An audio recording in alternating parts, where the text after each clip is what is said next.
Welcome back to Rooted in Our Ancestors' Dreams, the show where we dig deep into the past to understand our present and reimagine our future. I'm your host, Cara, and today I have with me Dr. Abby Hasbury. She is a transracial adoptee who is going to talk to us about the whole process and what that upbringing was like and what her experience was. So today I am going to have Dr.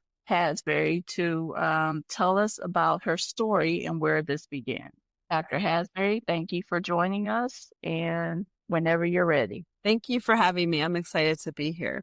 So yes, you described me as a transracial adoptee, and specifically what that means is that at 5 months old, I was adopted. I'm Black and was adopted by white parents who had three biological children to them already prior to adopting me in 1971. And so when I saw the podcast about roots, it was really interesting to me because it has been quite a journey for me to think about my roots and my identity, especially as I started to get into reunion with my biological family and really think about what that meant for me. Can you tell us what was that experience like? Was there a point at which you discovered that you were feeling a little different or a bit of otherness within the family? Yeah, absolutely. I think that I always felt a bit of differentness within my family, of course, being the only Black person in the family. But also we traveled a lot, so it was a lot of new introductions into new communities. And so there was always kind of this feeling of how am I going to be accepted? And now I have to explain my story again to new people. But I think that my identity development really shifted in middle school when I started. So it was the early 80s and it was the beginning of Black entertainment television and really seeing that there were faces and culture and music and all these things out there that I had not been a part of that I recognized as Black culture. And so at that point, something in me was like, I need access to this. I kind of felt like I needed to kick the door down and just really understand my identity and my roots and my culture as a Black woman from that experience. And my parents did not have any Black friends. I had no racial mirrors. We didn't go to a Black church or see. It really was a very isolated experience for me. And so something in me around 7th grade or so really recognized that I needed more. It sounds like it. And I'm sorry you've had that experience. I imagine it must have been a very lonely experience. Within your circle, you said that your parents did not have any friends that were African American. Did they ever, I guess, give you any indication of why they decided to adopt someone that was of a different race than themselves? Yes, definitely. So they originally decided to adopt because after my brother, who's 2.5 years older than me, was born, they weren't able to have any more children. My mother was not able to have any more children. And so it was not necessarily a fertility issue, but an issue that a child wouldn't survive if she had another one. So they wanted, both of them were the oldest of 6, and they wanted a big family. And so the idea of adoption came for them right away. I do believe that originally they would have wanted a domestic adoption, someone who was adopted from the U.S. who was white, but that wasn't, I think it would have taken too much time and too much money. We are all about 3 years apart. And so when they started this adoption journey, they wanted, within a certain amount of time, they wanted to bring a baby into the family so that we kind of kept that 3 to 2.5 years apart. So that was one of the things is I know they could not afford nor find a white baby that fast. They considered adopting from Vietnam, as there were many of their friends were doing that because there had been American soldiers who fathered children in Vietnam, and lots of those children were then being brought back to the U.S. and adopted by American families.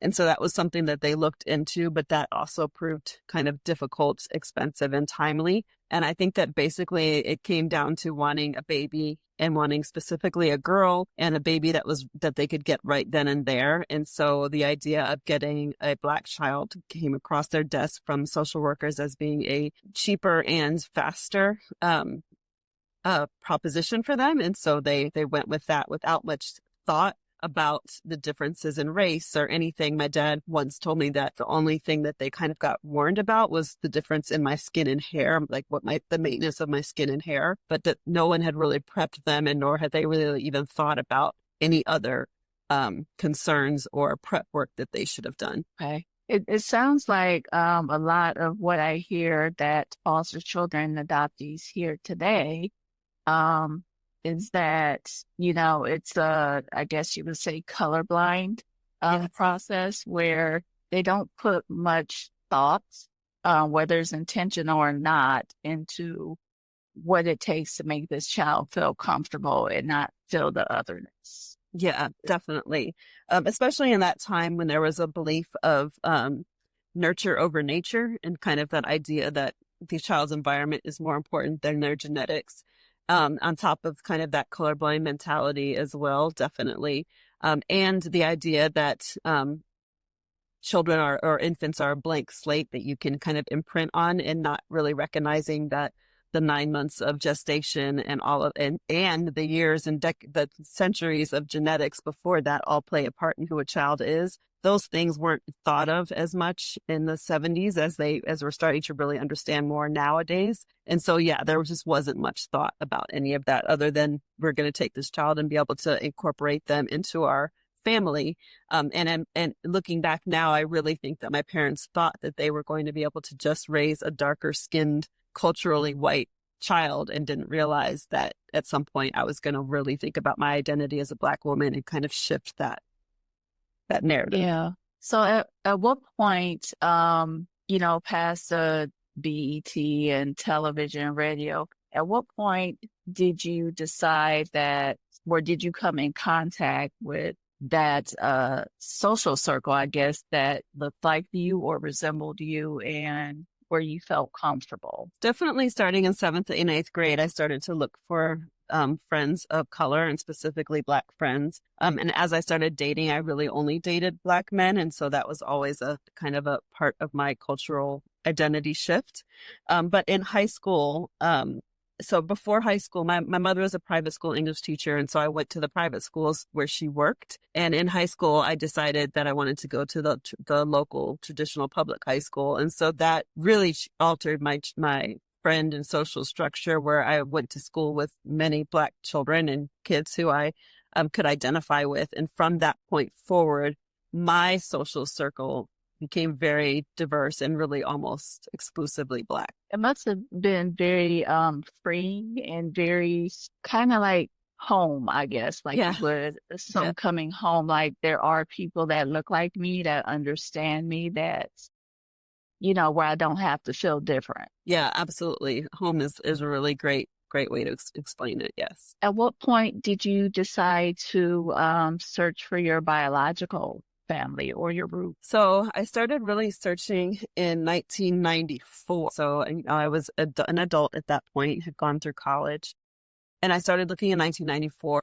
Sent in paperwork asking the agency for information. They did the mutual registries where you could put your name on, and if someone's looking for you also, then they will match you two together. I had no success. There were letters that were sent to who they believe my biological mother was, and they were not returned, and no response. They had letters, and they weren't exactly sure about my biological father. They had a name, but often biological mothers don't tell the truth, so they weren't positive. It turned out that the name was my dad's name, but that it was a nickname. And so it made it even harder to find. I ended up finally finding my biological family in 2017 using DNA, like Ancestry and 23andMe DNA kits, and matching with some relatives, a cousin, and then eventually finding both sides of my biological family.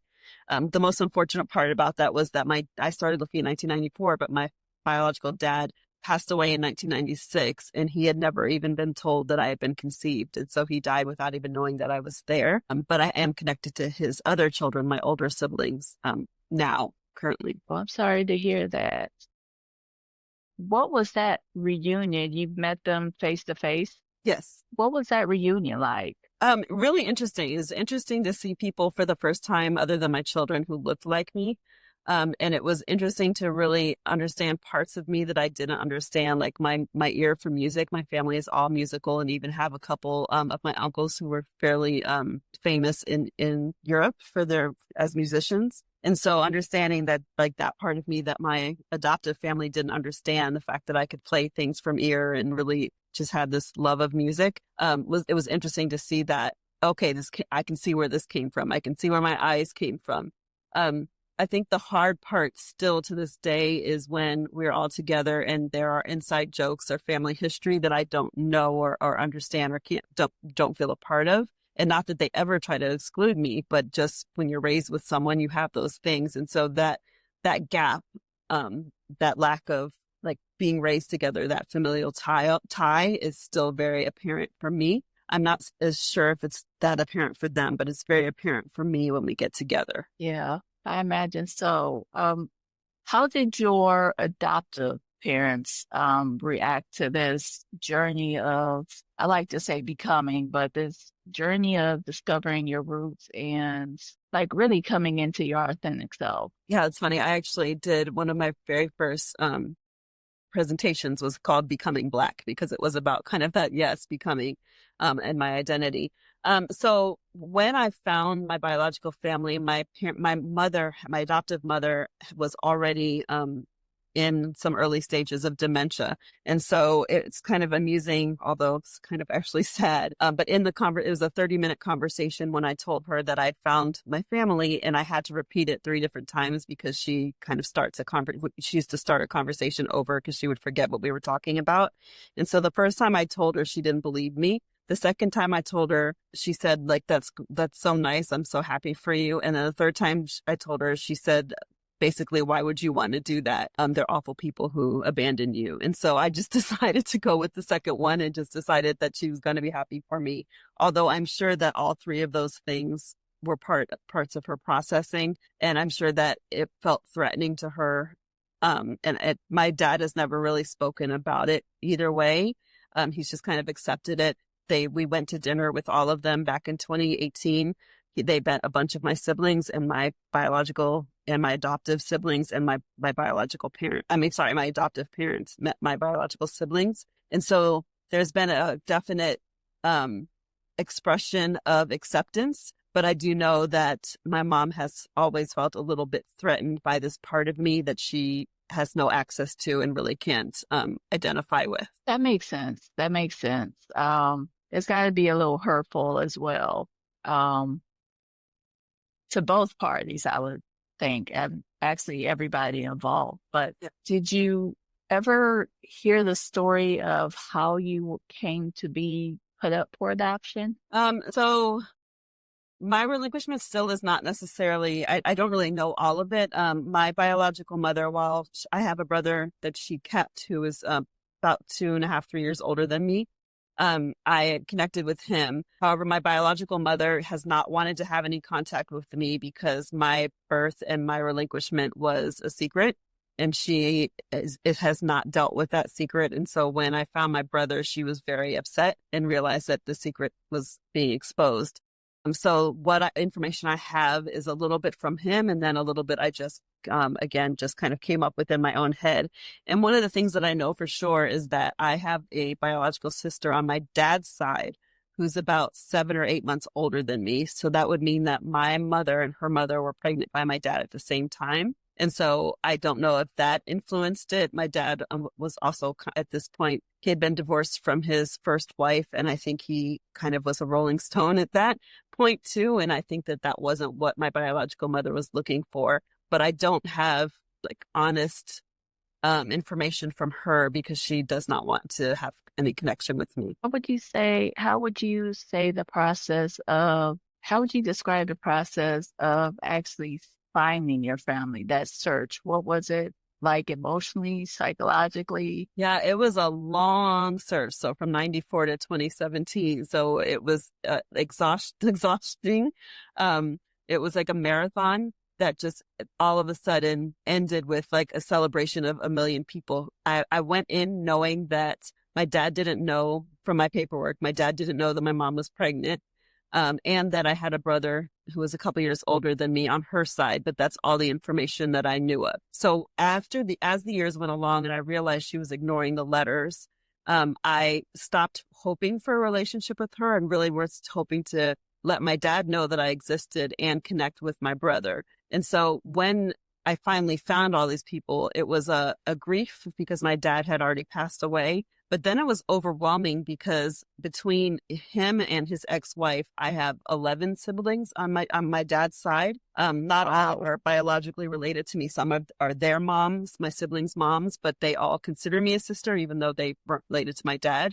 And so I had really looked for one sibling and found 12 in total. And so that has been overwhelming, but like full of joy and love to have people who are willing to accept me and bring me into the family and call me their sister. Interestingly enough, when you think about birth order, in my biological family, I'm the youngest, on both my dad and my mom's side, and in my adoptive family, I'm the youngest. So I didn't have that kind of weird change of my birth order that a lot of people have, but it was still very overwhelming to now have this group of not only siblings, but their children. So nieces and nephews and grandnieces and nephews. And then some of my dad's siblings. So aunts and uncles who all wanted to know me and hear my story and like get a piece of kind of who I am. That was very overwhelming, for me, especially as an introvert. I imagine. What is and I might have missed this or I didn't ask, what is your, I guess, ethnicity or nationality? Where were you adopted from? Sure. I'm African American and I was adopted in Baltimore, Maryland. Okay. Okay. And you spoke about how your adoptive parents have thought about this. How were your brothers? Like, how did they react to all of this? Yeah, they've been great. So I have two brothers and a sister, on my adoptive family side, and they have been really supportive and understanding as much as they can about my need to just understand who I am. I've written a memoir about my experience called Adopting Privilege, and they've all read it, and we've had conversations since then that we didn't have all of these years of growing up together. And so that just really telling my story with absolute vulnerability and transparency has opened up conversations between me and other adoptees, between me and birth parents. But really the greatest thing is it opened these conversations between me and my adoptive siblings about adoption, about our life growing up, that we never would have had if they hadn't had this insight from the book, and the permission to ask me questions about it. But they've been super, super supportive and just interested in my experience. It sounds like that opened up opportunity for them to learn more about you too, as not only, as their adoptive sister, but also as someone who was a adoptee, from another racial group, and learning what you may have experienced. That sometimes I think when we, go through these processes, the other side may not be too aware of some of the obstacles and some of the trauma we face. Absolutely. Yeah, we definitely didn't talk about it when it was happening. Yeah. Do you feel like writing the book and getting your story out has been comforting to you and has been freeing for you? Comforting, no, it's absolutely terrifying to have my whole story out there because I was very honest about everything. Freeing, absolutely 100%. It's like when you silence things, when you make things a secret, they become so much bigger. It gives them legs and life that they're not intended to have. But when you talk about the experiences that you've gone through and you normalize them and other people are like, oh, yes, I went through that too. I think it really is freeing. I think another thing that I do in my therapy practice when I work with adoptees and birth parents as well is not only normalizing their experiences, but also like allowing them to or helping them to understand that there are terms for the things that they're going through. Because if there's a term for it, you're not alone. It means lots of people have experienced it. And I think that my book also helped me to do that, but also helps other people understand that they're not alone and that this isn't a one-off isolating experience and there are other people who you can talk to. Yeah. And I also thinking about it, a lot of times in the African American community and maybe other communities as well, we have this thing with code switching. Yes. So I just wonder if, during this whole process at any time, did you feel like you were shifting between different identities, like trying to Yeah, walk up? 100%. Yeah, I talk a lot about how I learned how to speak basically Ebonics from music, from listening to New Edition and DeBarge. I learned how to kind of code switch. And the interesting thing is that usually you think about code switching as something that happens outside of your home. I did opposite.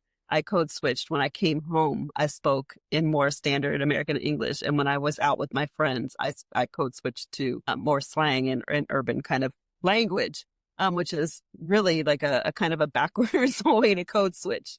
But that's what I did growing up until I moved out of my parents' house, and then the code switching came like the usual way, where I'm around my friends and my family, my current family, my children and my husband. I feel more comfortable in who I am in that space. And I still code switch though when I go home around my adoptive family. Okay.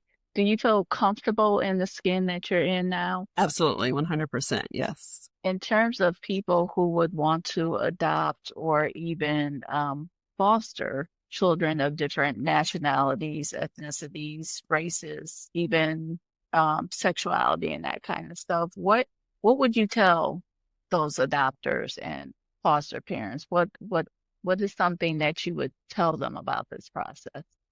So I would want to make sure that they understand that the idea of informed consent in adoption, because I don't think that that's something that is happening and practicing where people really understand the risks and the benefits of adoption. But more than that, if someone is thinking about transracial adoption, the thing that I often tell parents is that you have to fall in love with the child's culture just as much as you fall in love with the child. So if you're going to adopt a child from any culture outside of your own, don't do that in like I'm going to bring this child into my culture, because you're not taking on a child of another culture. Your family is becoming multicultural, and so you have to embrace that culture just as much as you embrace the child. Otherwise, if you're not willing to do that, I would say absolutely don't do that. And that's something my parents did not do. I did not get a sense ever that they loved Black culture or Black people beyond me, and so that gives me messages about Black community that could have been very detrimental to my identity development. Fortunately for me, I still loved Black people and Black culture and wanted to be a part of it.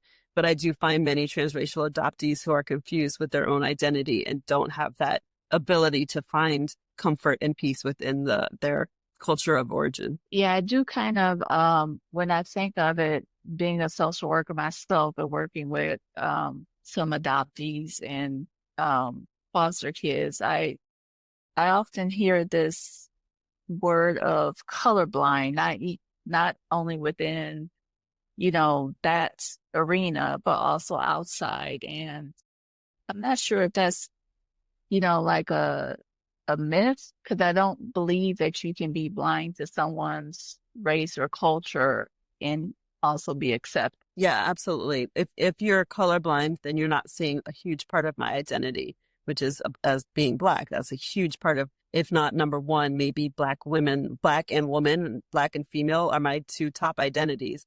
And so if you're saying you're colorblind, then you are making that part of me invisible. And that's not something that is conducive to my identity development, to my authenticity, to any of the parts of me that want to be seen. Yeah. Did you feel safe or seen growing up? And when I say safe, I mean like, did you feel like you had to like sneak music or certain movies or that kind of thing? Did you feel like you had to hide this curiosity about African American culture from your adoptive parents or family? I don't feel like I ever needed to hide it, but I don't feel like they embraced it. And so it was kind of like something that I'm doing, and they were okay with that, but it wasn't anything that they took any interest in.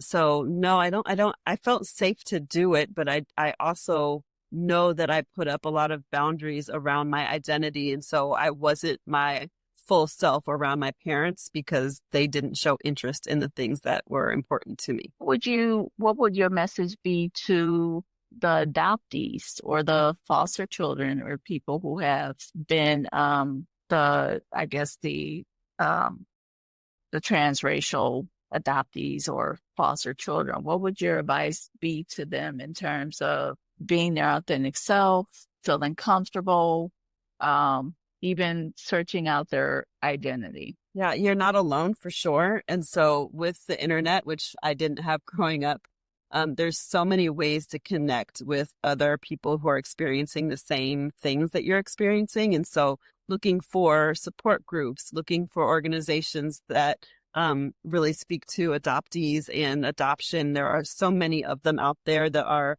adoptee or adoptee led. I think that that's really important, is finding ones that are based on adoptees and their lived experiences, and finding support groups, mentors, anything that you can find out there. We are out here on Instagram and TikTok and websites and all of the things. And so don't go through it alone, because you're not alone. Thank you for that advice. Why do you feel this is an important topic, not only to adoptees, but also to the parents, the adopters? Because there's a new study out called a preliminary exploration of adoption reunion. I'm pretty sure that it's what it's called, from Dr. Zuboff. And in part of her study, she studied adoptees and birth mothers, and she asked adoptees about suicidal ideation and suicidal attempts. And in her study, the amount of suicidal ideation in adoptees was astonishing. And so the mental health aspect of not understanding your identity, the mental health aspect of being cut off from community, that's so incredibly important for us to understand that adoption does that. My birth certificate has my adoptive parents' names on it. So there's been a falsification of who I am from like the day that I was adopted. And that mindset, that like not knowing who you are or not having that identity affirmation is really difficult. And it really is a trauma, the adoption trauma that people, and being just cut off from anything, genetically. And so it's really important for people to understand the mental health aspects of it, to understand just all of the emotional issues that could arise from adoption, and really understanding how to get people to therapy, to get them to support groups, to get them to be able to journal, to talk about their experience. Thank you.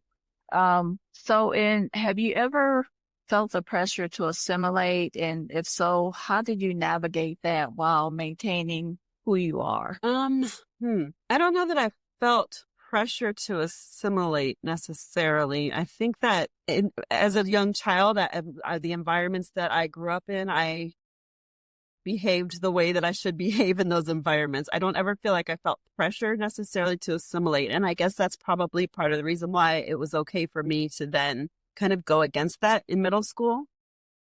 Yeah. I don't think my parents didn't put that pressure on me to actually assimilate. That wasn't, no. Because I know a lot of the times when it doesn't even have to be within the realm of, transracial adoption or anything. Yeah. But I know that even as an African-American female, we see these images on TV of blonde hair, skinny beauties. Sometimes we're not taught to value our hair, given, these terms that are kind of detrimental. And, we want to dye our hair, or we want to straighten our hair, or we want to absolutely look like the mainstream. So I was just wondering if ever there was a time where you looked and say, well, I don't look like the people around. I definitely felt that I knew I didn't look like the people around me. I knew that my body was shaped differently than the girls I went to school with in middle school. But I don't think that I ever felt the pressure to want to be like them. I just noticed that I was different from them. Okay. That is understandable. And college was college a pretty good experience for you in terms of expanding like what you knew about the world around you? Yeah, so I went to college thinking that I was going to major in psychology and then go to law school.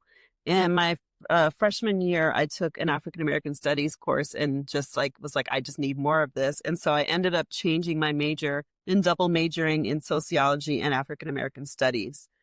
So college for me was a very much of more of identity development and exploration and understanding just my genetic, my roots, my heritage, my ancestry. through college courses and papers and all of the things that you do in college that I hadn't been exposed to as a child. Okay. You mentioned you have children now. Yes. What do you tell them about this experience, or what do you Well, I've share given with them them? all of my book. All of them have it. I think only so far my youngest daughter, who's 19, has read it at this point. But we talk a lot about adoption. We talk a lot about race. And so any question that they have, they're welcome to. Recently, I had a reunion, a sibling reunion with my biological family. And I went into it thinking about like, this is my time to spend time with my family that I was cut off from, and kind of in a selfish me kind of way. And at one point I was sitting back and I noticed that my daughter, my oldest daughter, who's 23, was sitting there with a group of her Black cousins. And in that moment, I recognized that this wasn't just me reclaiming my ancestry, but it was also my children getting to experience something that they hadn't had growing up. They had their white cousins, but did not have cousins who looked like them. And so seeing my daughter interacting with these cousins who biologically looked like her, like they look like they all had the same eyes and some of them had the same smile. It's been really interesting for me to now shift my understanding that this isn't just me reclaiming my ancestry, but also my children getting that too. So you have definitely been rooted. Where you belong. And that is wonderful to hear. So can you tell us more about, you mentioned that you are a therapist and that you have a practice and sometimes you have clients that are adoptees. Can you tell us more about, if someone wants to get in touch with you and, get your services, where you're located? Yeah, absolutely. So I work primarily with adoptees and birth parents. That's like mostly my practice. And that's actually why I switched from my former career to this work, was to work with adoptees and birth parents. So I am licensed in Maryland and Michigan and Texas and do virtual therapy in those states. The best way to get in touch with me would probably be Abby at greenhousetx.com is my therapy practice website. And then any information about my book you can find at Abby at adoptingprivilege.com. Okay. And where can we find your book? Adoptingprivilege.com is the easiest way to find the book. You can order it from there, get information about it from there as well. Okay. And as we prepare to, in our podcast, is there anything else you will want, our listeners to know, or any message you would have to anyone looking for their roots or people who want to go through this process? So one of the things I like to tell people who are thinking about like just looking for their roots is that this is your information and you get to look for it. People always ask if I was kind of worried about what other people would think or anything. But for me, we were all adults at the time. And I felt like this is my boundary. This is my information. I get to have access to it as much as I can. And I'm not going to apologize for wanting to know who I am. And so that's my advice to people is that like you get to ask the questions. If people don't answer, then that's on them, but you get to ask the questions and you get to show up how you want to show up in order to find out who you are. Thank you so much.